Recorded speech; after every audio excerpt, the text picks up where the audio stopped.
Hi, everyone. Welcome back. I'm Michael Sandler, your host on Inspire Nation, along with CJ Lou from the Fired Up with CJ show.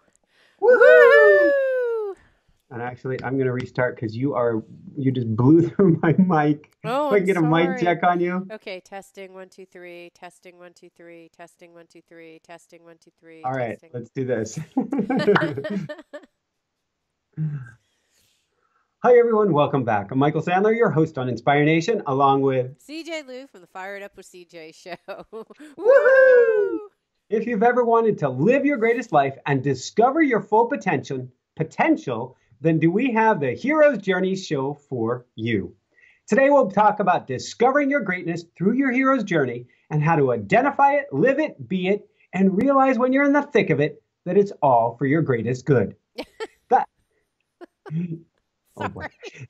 That plus we'll talk about Nacho Libre, East Side Sushi, epic paddling, countdown to craziness, training with no voice, 2 flights and you're out, a pull to the mountains, magical interviews, software madness, and why in the world you don't want to feed the alligators. Couldn't help it, CJ. So welcome back to the show, CJ. Are you ready to I shine? am ready to shine. Woo! Woo! Okay, you're feeding alligators now, Michael? No, we went on this epic paddle. While we're here, I just feel this call to, and maybe it's because we had on this sports psychologist a week or two ago, Dr. Michael Gervais, and he was a sports psychologist behind the Red Bull Stratos project, where somebody jumps out of a hot air balloon at 128,000 feet, and he coaches Seattle Seahawks and many amazing athletes, and he talks about how living just slightly on an edge makes us feel more alive. Mm. And here is kind of sleepy for the winter where we're at, or sleepy for the fall going into the winter. So we're trying to get more adventurous. And so Jessica and I went out on this epic paddling adventure last Saturday, of which we're going to do a repeat someplace different tomorrow. And we got to our far point, our turnaround spot, and I paddled I don't know if it's a little island or peninsula of land, and I stopped there to go, take care of things in the woods for a second. And as I came back, right next to the kayak, I found a sign that says, "Do not feed the alligators."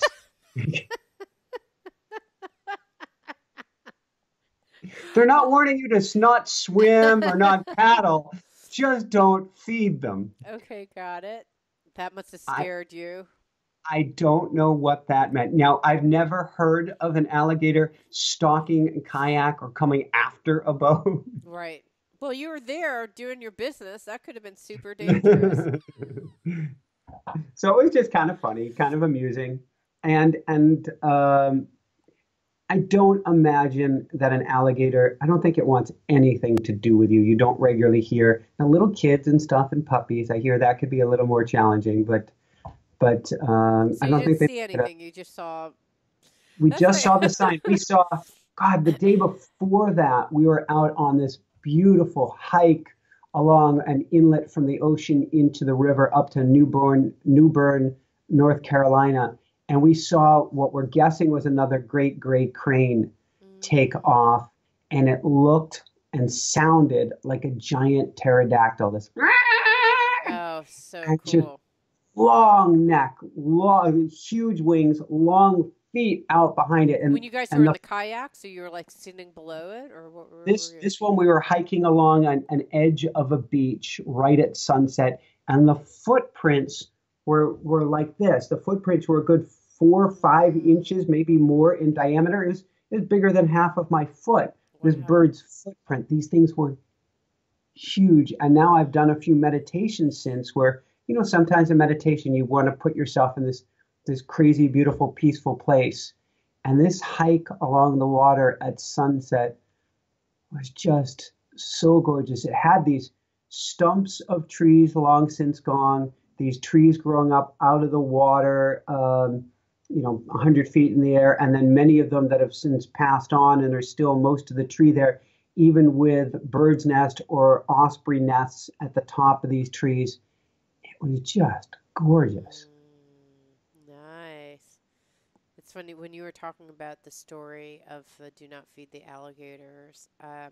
I was in another gorgeous place. It's called Barton Springs in Austin, Texas, and it's these beautiful natural springs, and it's like just lush and green, and people swim in these springs because year round. I mean, I think we were there in April, and I was swimming in these springs, Mhm. and so I started swimming, and it was gorgeous, but then it was kind of getting green, kind of green and murky.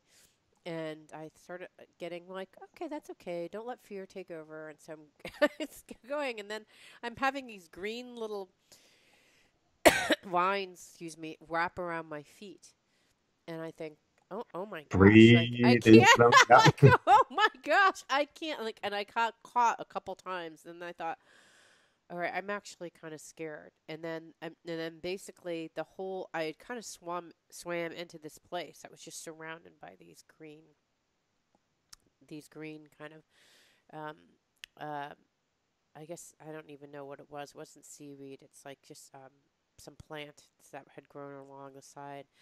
And then as finally got out of the muck of it and I like panicked that I was going to drown basically. I was like my dear family is swimming over there just like 70 feet away from me, but they don't realize that I'm about to die because I'm getting trapped in these things. And there are these big signs that, like, do not swim in this area. There have been several times. Talk about not being present. The other time was my husband and I were paddling, and people were waving to us. And we're like, oh, they're so nice. Everyone's so friendly here paddling along in our kayaks. And they were like, Heading for Niagara, huh? yeah, exactly. They weren't waving. They were cautioning us that like something bad was going to happen. And we went, the current took us out so far. And to get back, and we had gone out literally like 10 minutes. And then we thought, oh my gosh, we're going to get swept out into the sea because the current is so strong and we're never going to be able to get back because it would have been so hard to paddle back. So we learned soon enough that we needed to paddle the other direction. And it took us probably an hour to go. I don't know. It felt like 40 feet, but it was much longer Wow. than that to get. And then they were all kind of, don't go. Like if you read around the sign, same thing in Hawaii when we're like, let's go swimming, and then we missed that they had the big flags up. So, anyways, we've had our similar kind of I incidents can't like say that. we haven't been there. There was the dog beach by Naples that Jessica's with our dog Pumpkin, who was just so aware that she would dive under and look at the fish.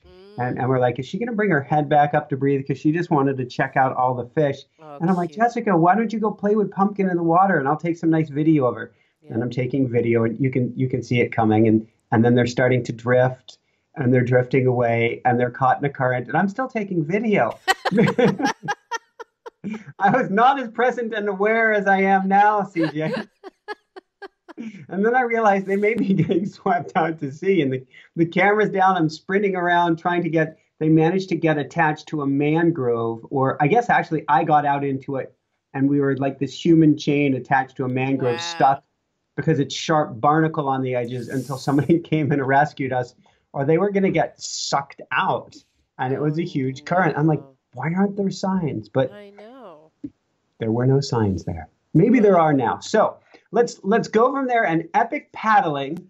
So let's talk about you've had some crazy adventures recently. What I have those been? have. Well, okay, so first of all, I'm talking about not paying attention. So I went running and fell right on my elbow and knee. Do you know how hard it is when you skin both your elbow and knee to do anything thereafter? It's so painful. But I was running around the East Quad and at Duke.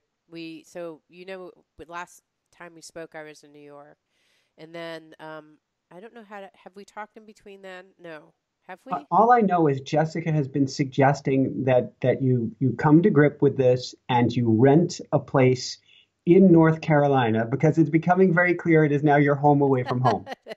Well, I I love North Carolina. It's a beautiful place, and the weather has been fantastic. I mean, but we went to New York. It was 80 degrees in fall. Then I flew back, and then flew back the weekend afterwards to go to Parents' Weekend, and so flying in the airplane and just the 10-hour flight back and forth is kind of exhausting. And so, and I was kind of running, when we were in New York, you're running around doing all these different things. And then I was in Durham running around doing all these different things. And in between, we were wrapping up our project, which is now finished. We had a party at our house Cool. to finish the cottage that we have in back. And then, Oh, by that project done, and that's a hero's journey all of its own. To be watching it getting torn down, to having your gut twisted in half, to having to declutter, reconfigure your what your home looks like, what your life looks like. well, I think last week sometime, I can't remember when, but I was carrying the little sectionals that we have in our house from one house to the other. So I was taking these big, like, you know how you're going on like weird tight corners upstairs, and I was doing that while I was sick. And so I got really sick. So on Tuesday, I had a presentation where I did an all day presentation, and around 3 o'clock, I was like, "Hey, can I get some tea?"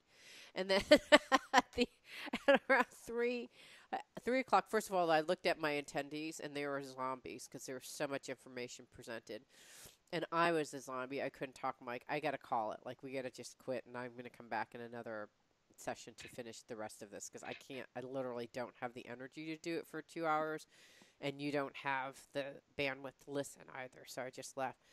And I proceeded to go home and lost my voice entirely. Like, I couldn't even talk for 2 days straight. This is the first time I can talk, and you can tell I'm not talking exactly like I normally talk, but yeah, I was just whispering yesterday the whole time. What's so interesting about whispering is when you whisper, people whisper back to you. They don't need to. That's But funny. yeah, I just crash and burn. I've been sleeping. I looked at my Fitbit and probably like 12 hours every day for the last 2 or 3 days, and I'm still not 100%. This cold is the worst I've ever had. You said that you had it for how many days? Well, I never got cold symptoms. I ended up with a fever for a good week. The fever started to go away. We took a long trip again. We had to that day. And then it came back as mainly a sore stabbing throat, which was interesting, which was with me for another week. And For a and we've whole just week? gotten Ay, ay, yeah. ay. So we've just gotten past that a few days ago. So it's been interesting. If you look at the cycle of the planet, and we are coming into fall, it's kind of a slumbery time.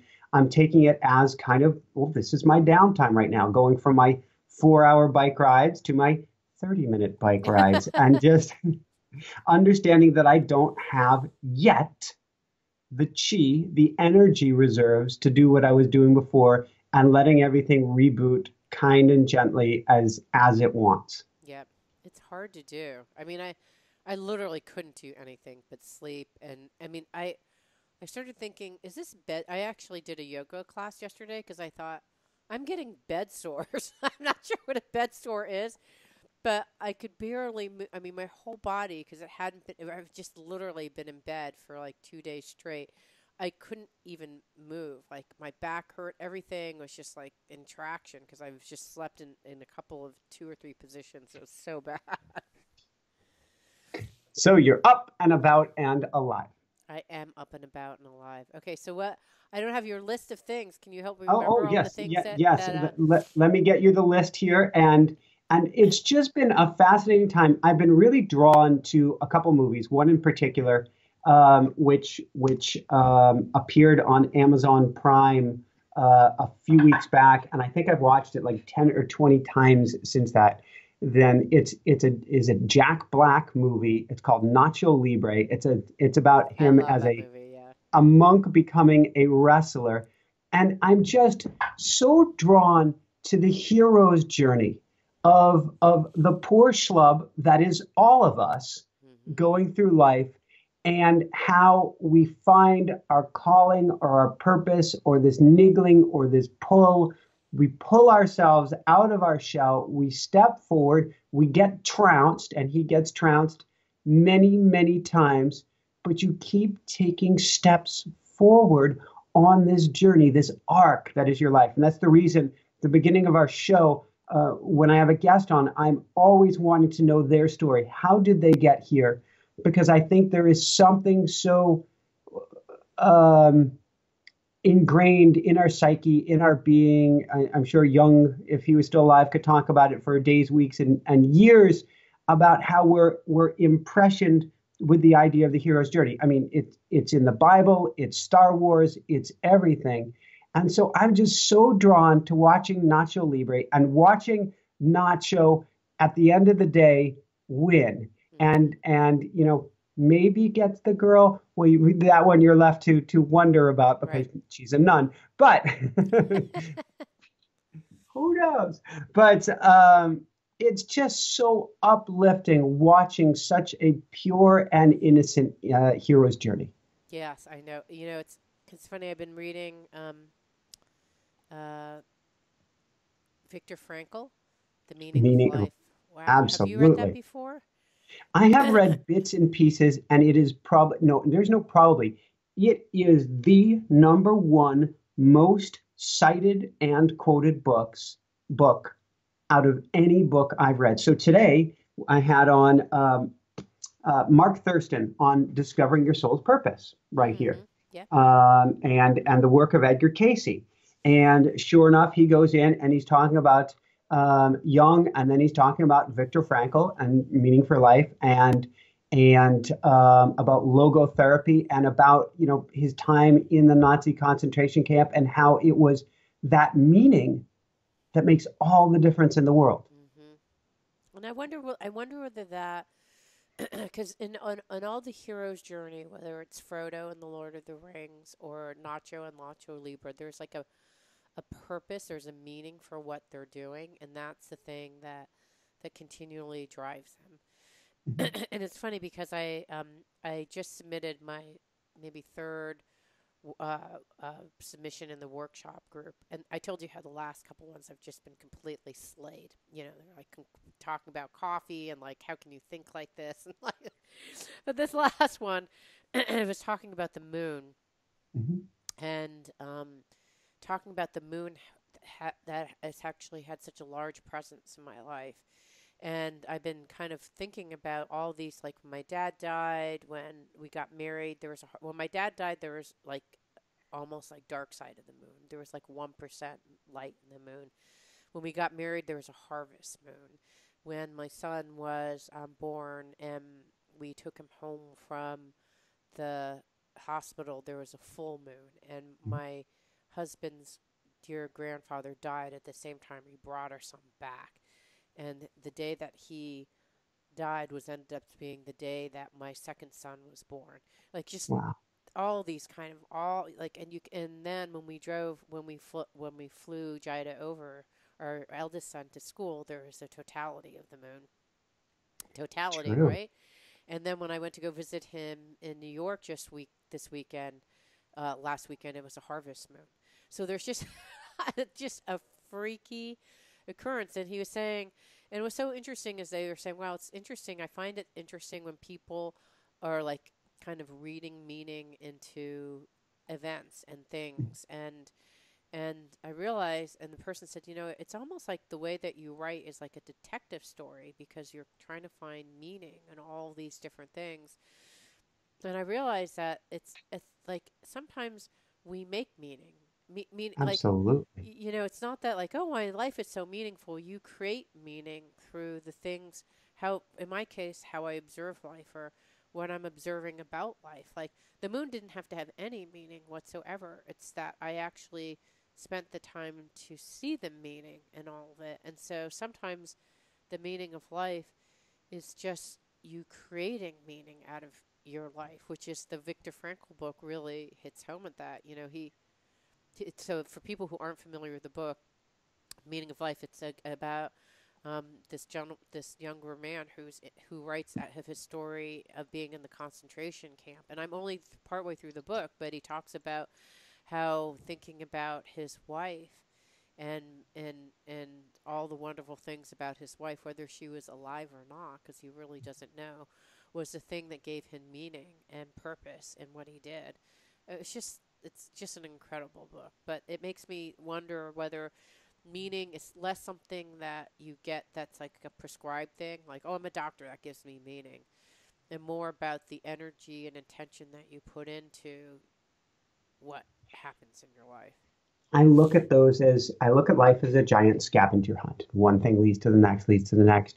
So meaning, I think, has a lot to do with where we are pulled. So you are literally pulled to the moon. You look up, where is it? 1% full. Where am I? Where am I? Where am I? What's going on with the moon? You are pulled to that. In the concentration camp, he's pulled to his wife. Even though he's not with his wife, there is that strong pull. I think meaning is what we make of it, but it's also what we are drawn to Mm-hmm. that helps show us what we can then dive into and make meaning out of it. Right. But we get these markers and pulls, which one of the things I'm challenging people with, particularly with my coaching clients, and I'll challenge everybody listening here today, is take inventory of these things. Look for these markers. Look for these keystone moments. Look for these things that are your flow peak experiences, things that truly bring you to life. And you can help discover your meaning or make meaning. There's really not necessarily that much difference based on what you find. Mm-hmm. Yeah. So like Frodo, he was like thinking, I have to return the ring. That was the thing that was going to give him meaning, right? Or I can't remember I'm sure there's tons of, what's the other one, the other stories that you mentioned. So it's the it's not the ring itself that, for him it was ostensibly the ring that drove him to create meaning. But what you're saying, it's one when figuring out what pulled him, and then what pulled him were his friendships, his duty, and those types of things. And that's really maybe what his journey was all about, is finding those things within himself throughout his I just journey. I watched this other movie, East Side Sushi, about a Hispanic woman who's like working a food cart. She's stuck in the back of restaurants. She can't get her life is stuck. She can't get that energy flowing. And she goes and starts working at a sushi restaurant. And she has some amazing skills. And yet they will not let her in the front of the restaurant. Oh, because she's She's a, Mexican or because she's she, yeah, Hispanic? Hispanic or Mexican in a sushi restaurant. We just won't allow it. And Mm-hmm. finally, she quits to go on her own hero's journey to step forward because she has had enough of working in the back of restaurants Yes. and will not do it anymore. And is such a beautiful journey that she knows her passion. She lives to cook. She reads everything she can to cook. She practices, practices, practices. And finally, she's like, that's it. I have to step forward into who I am no matter what. Mm. And then what does she do? So she starts her own restaurant, or what's the story? Or do you not want to It's blow it for people? I think I can give the one next piece Okay. because you get an idea from the beginning that's going to happen. She is brave enough that despite all the obstacles that come her way, she is crazy enough, brave enough, brazen enough, whatever you want to call it, to enter herself in a master sushi competition. You do it by mail. You put in your video. She calls herself like Jay Martinez. She doesn't give her first name, and she gets chosen to be in this Master Chef competition on TV. Oh, that's great. I love it. And just when you watch it, just tears are flowing because you can see this is the culmination of a whole lifetime of struggles and challenges and not quite and being stuck in the back room, which is really what I'm talking about a lot in today's show is when I joke, realize when you're in the thick of it, it's for your greater good, meaning it's all part of the journey. And so, and I remember when I got hit by the car in France, 92, 93, and that was the end of my search or my end of my journey toward the Tour de France. And I'm going, why did this happen? God is dead. There is no God. At that point, I couldn't see the greater, bigger picture. I Mm-hmm. actually struggled with PTSD for many years after that till I healed and was able to get going again. Now I step back that aperture many levels back from that. And like, while I don't wish it on myself, I guess in a sense, oh, thank God that happened. Right. It was You wouldn't be the amazing. person that you are if that hadn't happened. No chance. Well, I guess there's always a chance. It was such a completely different directory. If I had had the wisdom that I do now, so for instance, when I had my two NDEs, I was a little bit wiser. I immediately knew without a shadow of a doubt, they happened just as they happened for just the right reason. They are gifts. Mm-hmm. And so if we realize we're on this hero's journey, and it's not to get to a specific place, the journey is the place. But then when the thick of things happens, you're able to step back and go, no, it's not a tax situation, a death in the family situation, heaven forbid, a whatever situation. It's part of the journey. Yeah. And if you can do that, it makes life so much easier. And like Viktor Frankl, you can actually find purpose and meaning even in the most horrific experiences. Mm-hmm. Mm-hmm. I think about when I was writing in this work for this workshop. I was thinking about my dad's death, and people always say, "Oh, you're so courageous. You have so much courage to do things." And I don't know if I've always been that way. I kind of think that I have been throughout my whole life, just because even before my dad died, I was pursuing things. But when you have someone die who, for my dad, he died before finishing the last chapter of his book, literally before finishing the last chapter of a book that he'd been writing. And writing this book was his dream to write a book. So that's kind of, I mean, just it's so epically tragic to have that happen.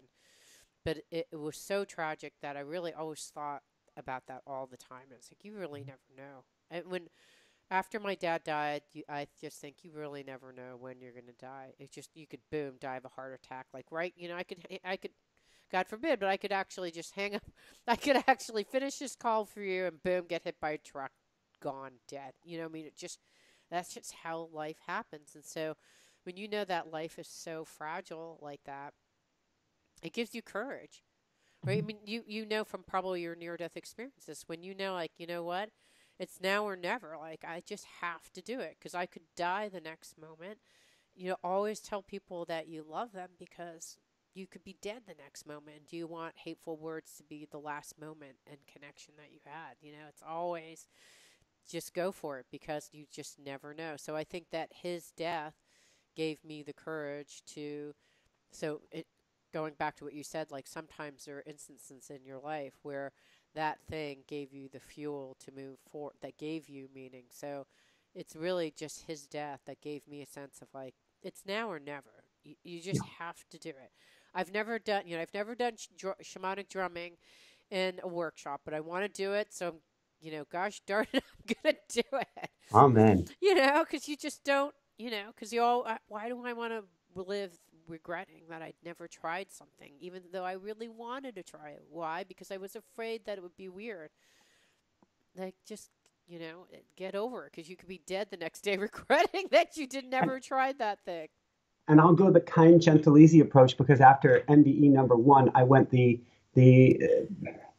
full on approach, and it took me a few beat downs from the universe, which says yes, you could die tomorrow, so do it today, but also do it in the kindest, gentlest way you can, because if not, you'll say I've got to do this now, or else. And so because you realize the fragility of life, so I've got to do it now because there could not be tomorrow, then all of a sudden you can throw yourself too far in the other direction with the pendulum swing that you're not actually experiencing life because you're so, I can't die with the music inside. I can't die with the music still inside. You're pushing yourself too far. And so step forward on that path. Absolutely. But live at the same time. Right. That's fair. That's good feedback for me in particular. The person Oh, I who's have been gone there. down for like 3 days sleeping, 2 or 3 days sleeping out of just completely pushing things too far. So that's really good advice actually. I got done with an interview yesterday. I'm like, that's it. Got to get out for a bike ride. Got to get out for the bike ride. Throw on the clothes. It's finally a little bit fallish. I'd be okay if it stayed summer, but it's a little bit fallish here. And so I throw on all my gear, fall riding gear, go outside, grab the bicycle from the basement, pull it out. Ah, crap. Put it back in, go inside, take off the clothes. The energy wasn't there. Oh The, wow, so you stopped yourself. Wow, that's huge literally restraint. stopped myself. And I'm like, it's just not there. If you do that, your immune system will go into the red. So I basically read the tachometer or whatever it is in the mind, and it said you just don't have it. Wow. And So what did you do instead? I know I made good use of the time, but in a kind and gentle manner. I think I actually may have spent some quality time in the kitchen with Jessica, Oh, is that's my sweet. guess. So nice, sweet time. But I knew I didn't have the energy for it, and I wanted that ride. And take advantage. You got the time. You're on the bike. You're ready to go. No, listening to that ebb and flow of your body and to the tides of energy and being okay. It's certainly, I wouldn't ever consider this, but I certainly wouldn't say, you blew off a workout, you whatever. You're listening to yourself. And so it's balancing all of that. Yeah, that's impressive. I think I would have tried to go out for like 10 minutes, even if it'd be like, okay, this is crazy, and then go back, and then probably crash and burn. Versus having a nice time with Jessica making cookies or whatever you did. Yeah. And, and That's and I good. have had my share of crash and burns. I just hopefully I'm evolving and learning, particularly as this fall where I've watched the energy hasn't been there. And I'm totally okay with that. It's just part of the hibernation process. I'll tell you one that's been driving me crazy. And I know it's for my best good, but it has to do with the hero's journey. We are on a mission to make some beautiful meditation music, some binaural brain entrainment Cool. music, some theta music, all sorts of cool stuff. I've tried out all sorts of different software. I've made some music that I have just been getting awesome results in Wait. So you're meditation. now composing music? Well, I'm taking music that has some that has a beat to it, or has a flow to it, or has a background to it, and I'm adding in binaural beats at different frequencies, and adding in isochronic tones, and adding in birds chirping and things like that. So I'm not the actual playing of the music yet. That is a goal, though. That is Oh, that do is you a play an calling. instrument? I played piano for a long time, Oh, but okay. I'm not sure I could. I will again. But it's been a long time. So that's the software madness that you were talking about earlier. The software madness is I chose the software. I had some great music that I was even using for automatic writing that was really helping me get into a theta state.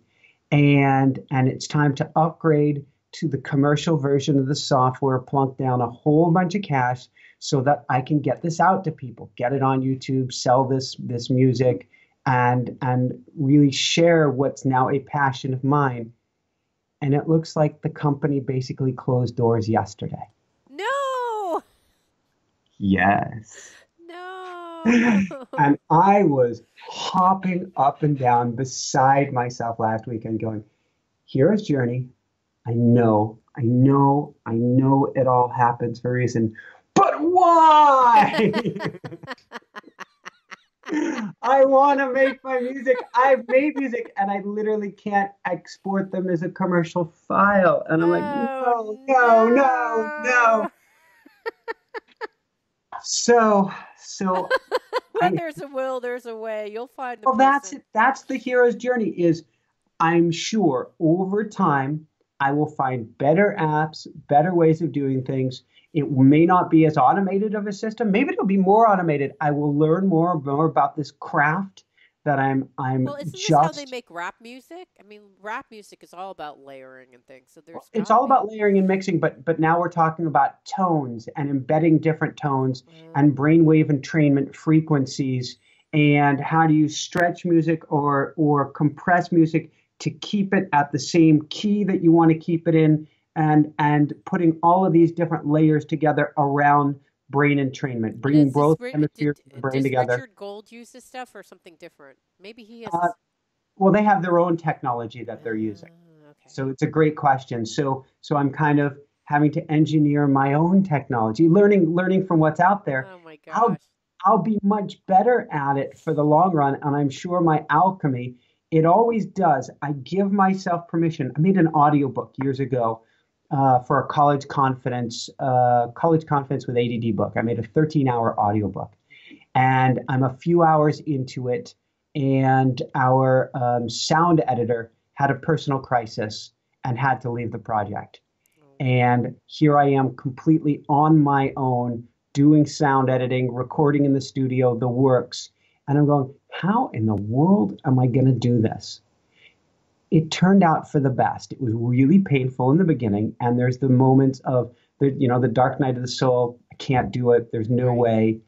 Then you start to get into it, and if you just put one foot in front of the other, you keep improving. You constantly improve more and more and more, and you turn out with something really special that you're proud of.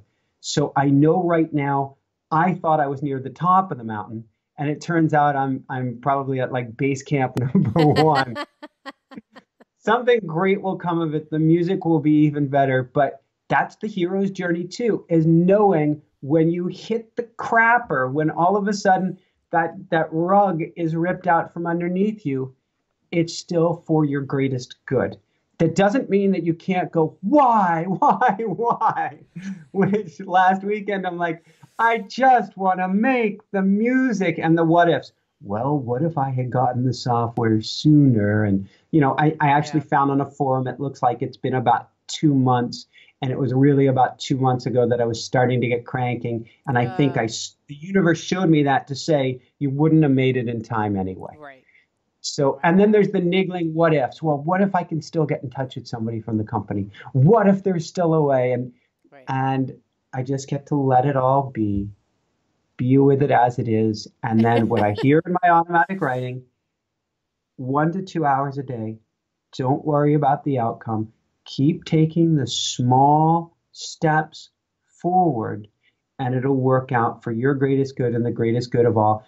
Take the tiny steps. Don't worry about the outcome right now. Hmm. I think that's good advice. I think even the Viktor Frankl he was talking about, like you just can't plan out everything. So just take the baby steps because you just really don't know, and not to be focused too much on the outcome. Yeah. Just keep on moving forward, and then It's, something will occur. That's been my plan so far. And you know and how's what? it working out? Well, I would say that I was trying to think about my last because I haven't been able to write it all up, but I would say that I dropped Jida off. I would say that I was in a point of just completely lost. Like once I dropped him off, like all the pieces of my foundation had just like crumbled apart, and I was like in a place of nowhere, spinning around like just like in a hurricane, just watching all the little pieces of my house fly around like Dorothy and the Wizard of Oz. And then I started going, nope, nope, there's no hurricane. Nope, no hurricane. Pretending it wasn't there. Um, and then I thought, no, I'm in a hurricane, and now I'm sad because I've lost everything. Then I went You know down. this is the grieving process, Yeah, I step went by down step. exactly. Went into the like dark, deep recesses of my mind, and then I don't know what happened, but I start. I'm not even sure what happened, but even in the dark recesses of my mind, there were always like I'd see a sunny sky, I'd see a bird, and all those kinds of things that would pop my energy out of like and leveling. And then I got super busy and with going to visit Jida and all these different things that I just started getting lost in doing things. When you get lost in like action, action, action, run around, Busyness. busyness. And it wasn't as a denial. It just ended up being in because I was ready to be like, okay, I'm just gonna rest and do nothing between now and January.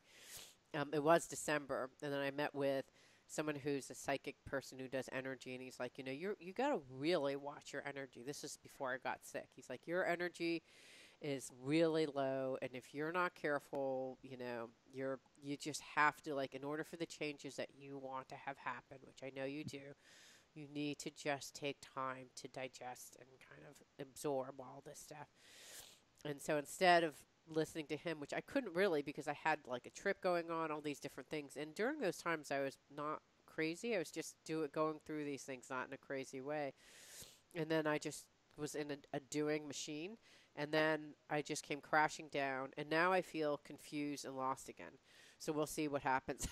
And I generally have a headache all the time for the last 3 days and when I woke up. So I don't know where I am aside from lost and confused, and hopefully just taking the next couple of months just very slowly. And my slowly Can doesn't look that great, but it's more slowly than I usually do. I'm going to throw on my coaching hat for a minute. Yes. how do I put you back in the cocoon for a couple months? I don't know. I really want to go to. I want to be in the cocoon. I'm basically have a couple. I don't have any big work things coming up until December by plan, aside from this training that I just have to finish the rest of. And then I have some coaching clients, and that's it. And then radio interviews, which are for me at this point just a joyful, kind of relaxing thing. So, So what I hear is that you get to work on it, something that I've talked about before, how to put more pause between the notes, how to get as much downtime either in between the experiences or even in the experiences to say it's okay for the next couple months to bring 50% CJ to the table so that when you hit the new year, you've got energy because that's when it's go time. Now is the natural cycle coming down, and I think you've got to come down twice as much as the natural cycle because you're like hovering above it all. yes, that's probably true. I think that's true. And I think that the thing that actually allows me to go inward is writing. That has ended up being the thing that when I write, I'm like, wow, like I get very thoughtful and quiet. So I think if my goal would be for the next couple months to do more writing, that would be a good thing for me. And for me as well.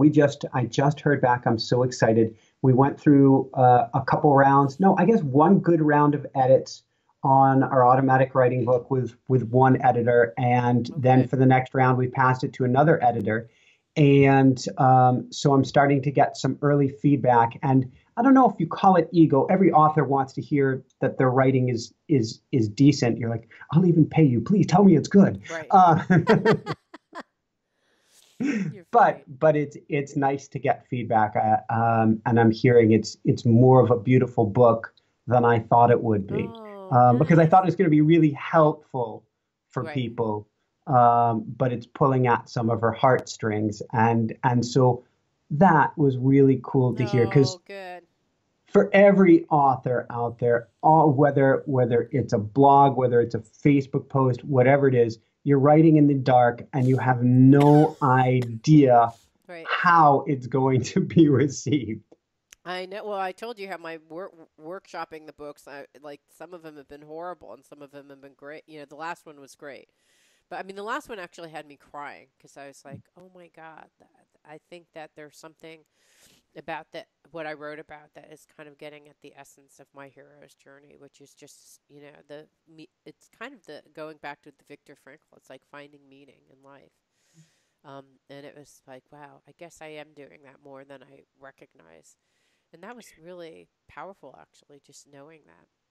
Well, you're good at stepping back, either in meditation, in I'm guessing shamanic journey, and you're doing something that we could all benefit more from, which is when you are able to step out of the busyness, you're looking at your life. I don't think you're just participating in your life, but you're actually getting out a magnifying glass at times and observing it. Yeah, like a detective. That's what someone told me. They said it's almost like, do you know screeing in shamanic journeys? They would sometimes take a rock, and you would look at the patterns of the rock and be able to make meaning out of the patterns of the rock. Like everything is talking to you. You just have to observe the patterns of nature. Find a rock that really calls you. Look at the rock, and then and by looking at the face of the rock, the inclusions, the scratches, you can tell a lot about a person and the meaning of that person's life by looking at a rock. I It's mean, cool. It sounds like everything's a mirror. yeah, everything is a mirror, and so this was a lot about what I was writing. Yeah, so yeah, it's really fun. Okay, so I want to ask you about your magical interviews, talking more about magic. So we've had on recently a bunch of guests who we've had on the show before, and something's different this time around. Yeah. And there's this click, this specialness. Um, what was Jessica telling me earlier today that she wondered if it had started after I did the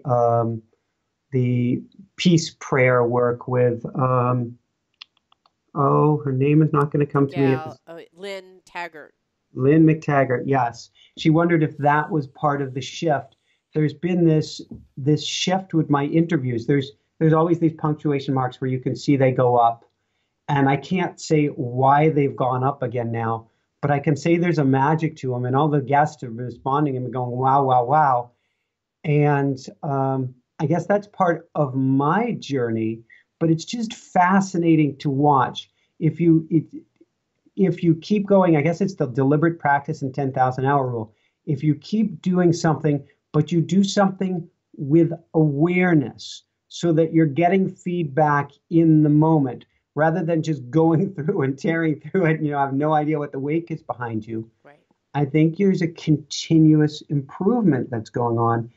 And so I'm hearing myself saying this, and it's not, I'm going to humble thing. I'm not saying I'm whatever. It's just fun to watch, or goes beyond fun.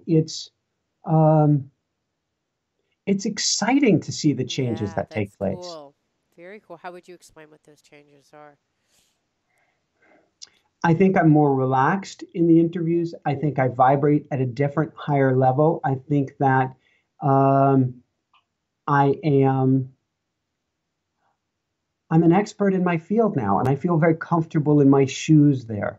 Yep. And so when somebody comes to me, Jessica was recently, she's like, "Do you realize you get to talk with some of the most incredible geniuses on the planet?"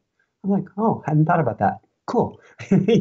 So I'm approaching things from a different energy of it's just two friends. And that's what I say before every interview is I'll yell downstairs and go, "Jessica, I'm gonna go make a new friend," or I'll run down and give her a kiss because I'm always, like you said earlier about we never know when we're going to drop.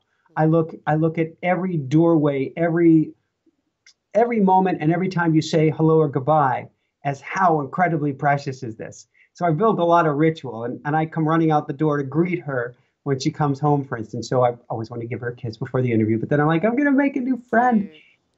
and I don't know. There's something I bring to it now, That's and very cool. How many interviews are you into this? How many hours? Are you at that 10,000 hour mark yet? I don't believe so because I think that's so. Well, It's we're probably 715 shows, and between 5 and 6, probably closer to 600 unique interviews. Well, let's call it 500 just for the sake of argument. 500 unique interviews, and you put in all said and done 8 hours per interview. So mm-hmm, that put us at about 4,000. Maybe you could round up and say I'm at 5,000. mm-hmm. So, but and if we hear from Anders Ericsson, who we have had on the show, he's the one who created the 10,000 hour rule that Malcolm Gladwell kind of made his own. But he says you need deliberate feedback. So Mm-hmm. you can't just practice something sloppy and expect to change and improve. Mm-hmm. You need to actually observe it or have somebody else observe it and have metrics behind it. Mm-hmm. And so I'm able to step back during the interview and see how is it going? How is the energy feeling? How is the rapport between the two of you? I can't step back that far because I have to be fully on present, but I get kind of these markers through the interviews and am able to. My biggest struggle in the first fall was the challenge or the dichotomy between I have this huge list of questions and I want to ask these questions and I want to go free form and just allow it to flow. Mm-hmm. And that tore me apart the first fall. I was like, I'm not getting this right.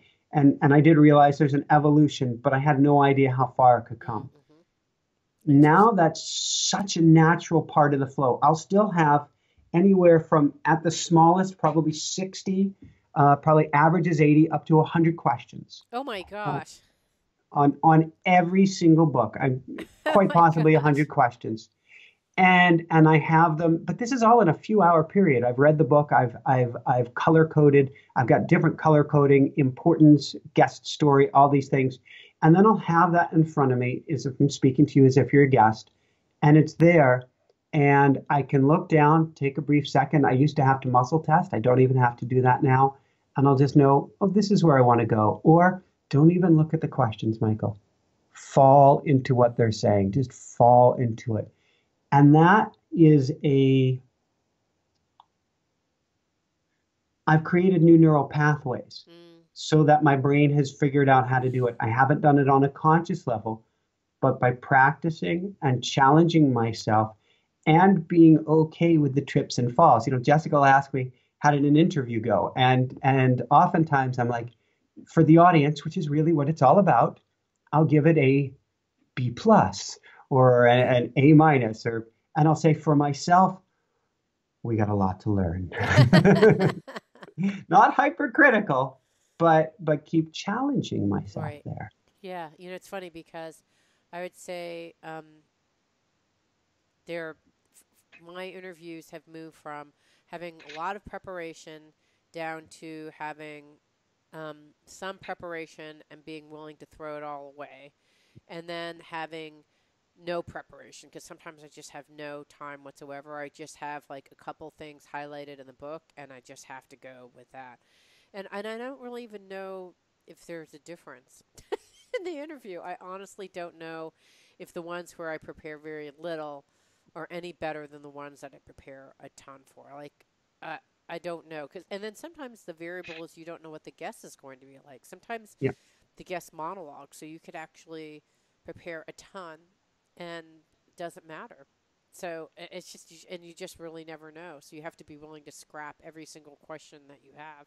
Like Jean Houston was kind of like a monologue. Like I didn't get to ask her very many questions. So Yeah, and, yeah, and and I live for that interaction, but I don't want to listen to my guests beforehand to see if there's a risk of that. I don't even want to know. I want to go in there fully prepared. And I'm known for the guy who's read the book, so I love and live for that, and I get so much out of it. With that said, there are some books that are beautiful books that I come to a screeching halt, and I really can't read another page. And I'm like, and I'll throw myself outside. I'll go paddle. I'll go for a bike ride. I'll try to come back. I'll try to read. I know those interviews typically go great, but they're not going to be about the book. And so interesting. the more I grow comfortable and letting go, that when the resistance hits, of understanding that's steering, that's not a door that closed, it's guiding me to a better interview where you're going to step back. If I force it, I come up with my 100 questions, and by question number two, they go out to the wind anyway. But I've caused myself so much internal pain trying to grind through Right. to get there. Yeah, it's funny. I'd say that there's probably two interviews. One in which I canceled just recently. I hardly ever cancel, but I was like, I just can't do it. Like I can't get the energy up to do this interview. I just can't. And I was like, no, I got to cancel it. There's actually just been one time that I've ever done that. The other times have been like, I don't really know what's going to happen. And sometimes I actually think the interview, from my perspective, is like, I'm not even sure I really like this person, or I don't even believe what they're saying, but they have these thoughts. And you know what? Guests love, like listeners love it. So you just never, you just never know. So On those scenarios, the first scenario we've had to cancel a couple times. So, but what, and you probably experienced this too, though, when you put that out into the field, funny things happen. So it could be you're going, I'm going to have to cancel. I'm going to have to cancel. I'm going to have to cancel. And then the phone rings yeah, and they're canceling. and you're like, oh, thank you. Because what happens is sometimes you get into it and you realize the resonance just isn't there. Or honestly, you and I have both experienced it. They're not living what they're selling. Yep, yep. Or And you just, selling stuff that selling more than they care. Like I don't even know if this is true, but the person who I spoke to is like a big vitamin pusher, and I was like, you know what? Like, if you're going to be pushing these vitamins this whole time, this is not what I'm all about. Whereas, like, there's someone like Carolyn, Carolyn, who's a Mace, not Mace, who's a MYSS or Carolyn Dean?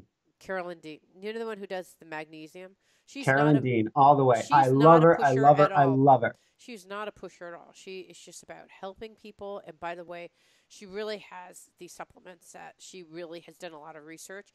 I'm fine with that. But if someone's like, I'm about helping someone and I have these 100 supplements that I can give you, I'm like, no, like I just can't do it.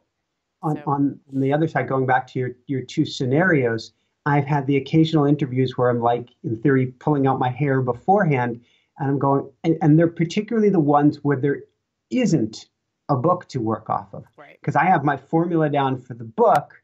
I don't necessarily have it when there isn't a book. And so I'm going, what am I going to do? What am I going to do? And I have to step back and realize that's creative angst. That's the creative process. Right. And watch every single time you've gone, I have no idea how this is going to turn out. I feel ill prepared or whatever. The monkey mind, it'll have its fun. Those have turned out to be the best. Really? So I can see one exception where it got derailed a little bit too much. And I don't know why Universe did it. All of a sudden the Skype connection gets cut off and then the Skype connection again. And you can't quite get all your momentum back. Yes, I've had that. Is as it is. But those that I am most concerned about historically have turned out to be the best. Maybe there's the most energy to it. And as long as I don't bring the energy of nervousness to it, instead, if I recognize, observe the nervousness, but I don't come to the interview. Right. I love it. Because both of us, we have to calm our guests. Yeah, absolutely. And it's funny though, because there's so many, I don't know what I've been doing, but I guess I don't feel much nervousness myself. So I think that results in guests not feeling that nervous. I really don't know. But I don't have that as much anymore, I don't think.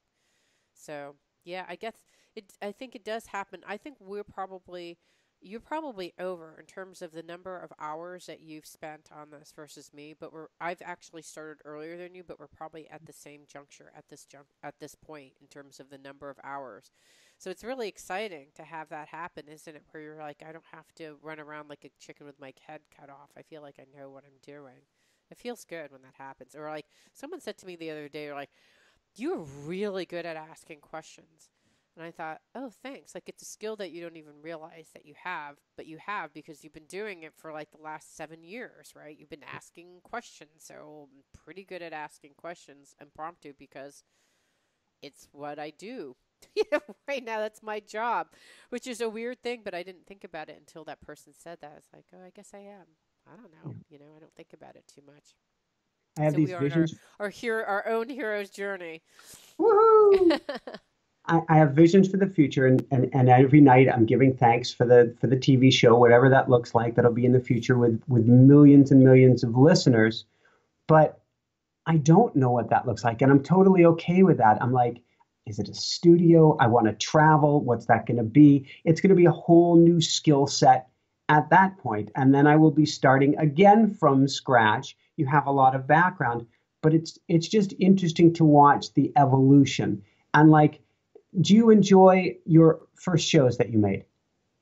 I haven't watched them in a while. I think I'd be horrified. But, and I don't know. I think I'm improving. I don't even know. I get so many I'm things. sure you are. You have to be. I get all these comments from old shows, or it's like I did this one with Joe Dispenza, which is just a great show, but the sound was awful, and people are like, "I hate the sound." I'm like, "I know." If you've noticed the other 500 comments below, they all say that the sound sucks. If you want me to apologize and say, "I know, I'm sorry," I can, but I've done Put it up a little bubble, although 500 YouTube has just times. taken away the bubble to say, I'm sorry, I was learning. Well, Please forgive the sound quality. Yeah, the sound quality was so bad because he was outside and there were crows. Oh, And so wow. there's a screeching noise. They're like, what is that screeching noise? And I was like, oh, God. I'm like, I just had a choice. I could either put it on and have bad quality sound or not put it on. But the content is so good, I figured I'd put it on. It's Joe. You have to put it on. I know. So again, the hero's journey. Exactly. Exactly. So any other thoughts on the hero's journey? The more awareness that you can bring to the experience, the more you will allow yourself to be in the experience without judging the experience.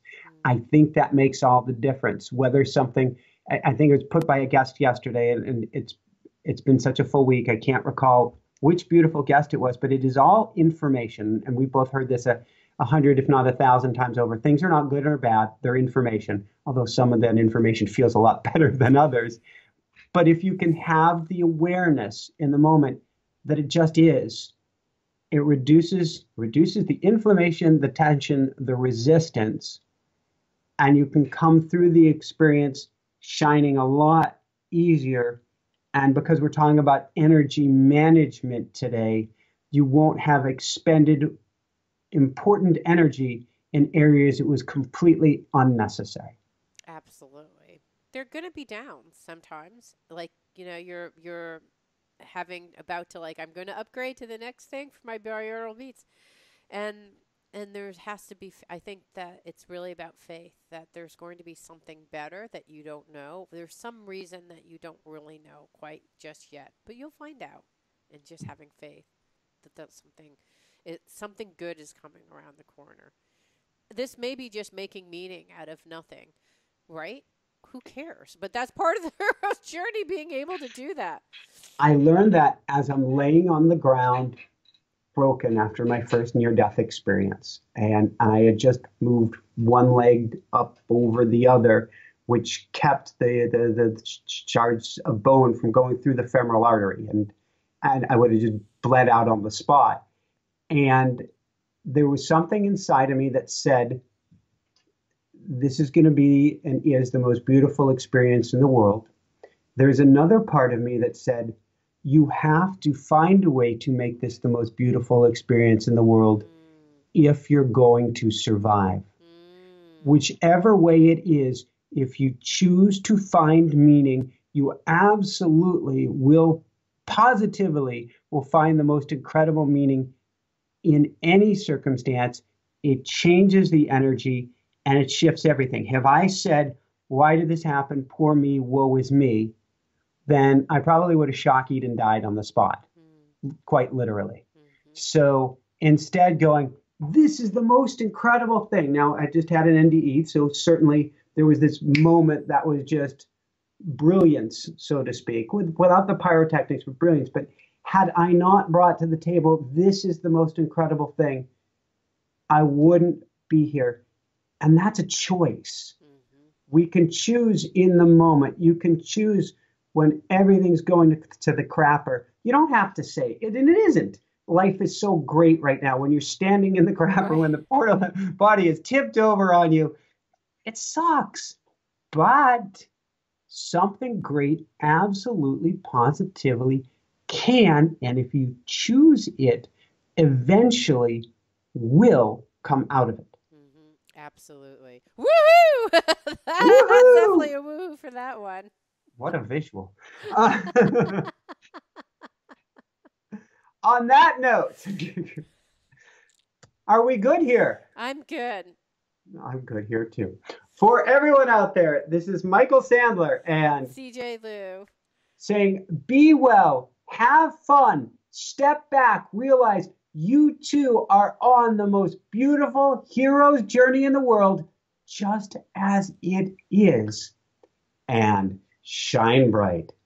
Woohoo! It means so much to me that you're listening to the show. I would love your support in any way by giving me comments below, or to subscribe to the show, or share the show with friends. Thank you again for your support. Love and blessings.